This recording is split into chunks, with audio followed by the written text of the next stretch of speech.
Hi guys, Rowan back with another video.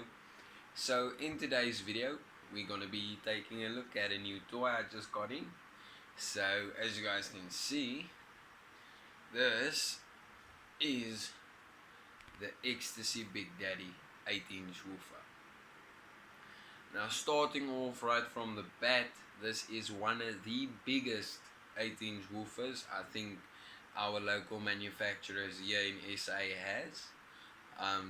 Yeah, it's definitely on par with the Sundown Audio X Series 8. Absolutely awesome woofer at the price point. So yeah, let's start from the top. As you guys can see, we've got a nice high roll surround.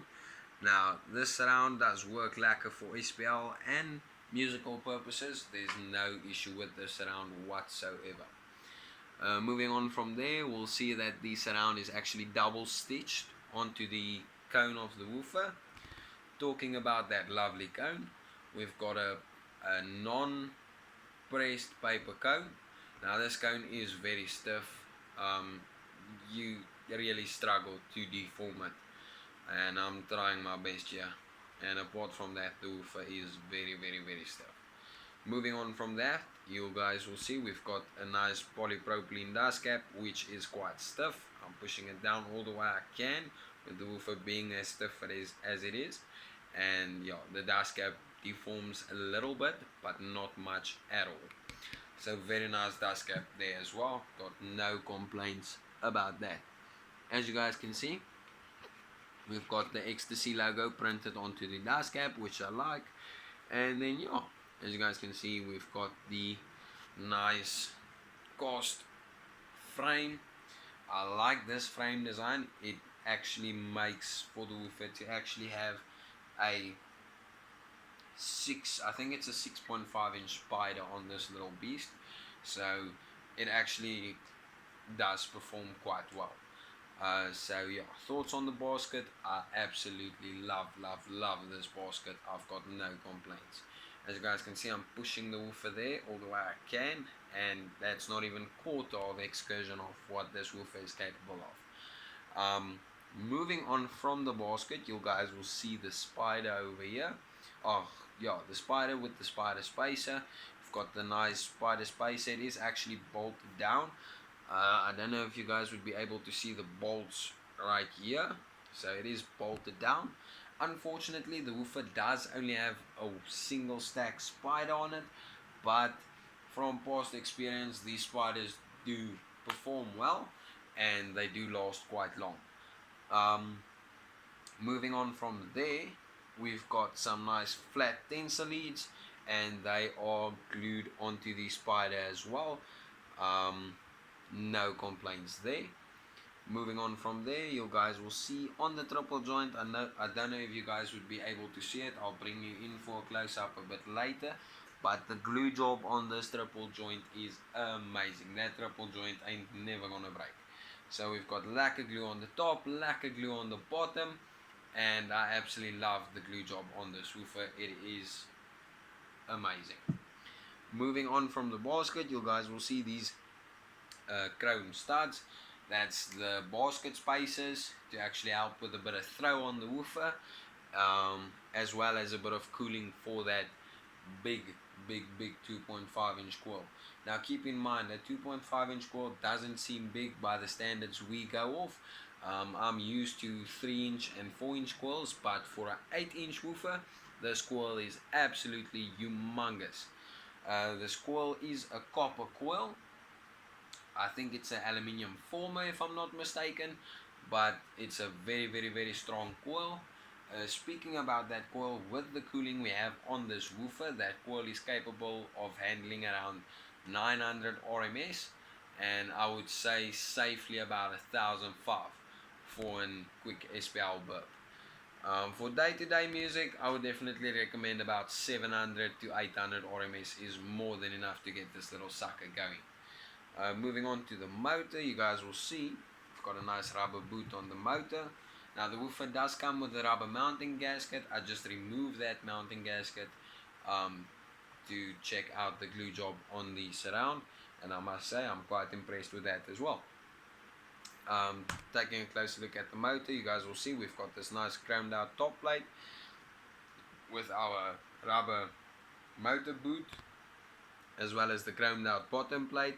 As you guys can see, we've got some nice coil venting in the motor as well. We've got the big center pole vent, as well as a few drilled slots here for the outside of the coil. So all in all, venting on this woofer for that coil is absolutely awesome, which contributes to the amount of power that coil takes as well.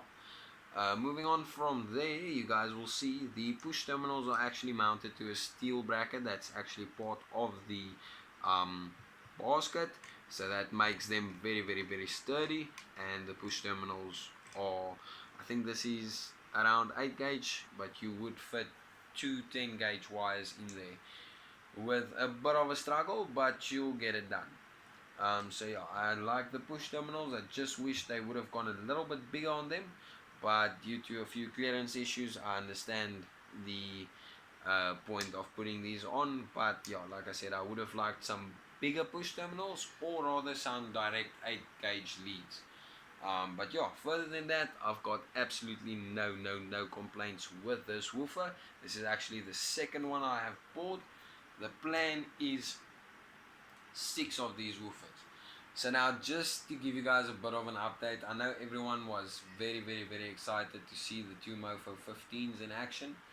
I just want to tell you guys, unfortunately we ran into a few small problems, and yeah, that's life, you know.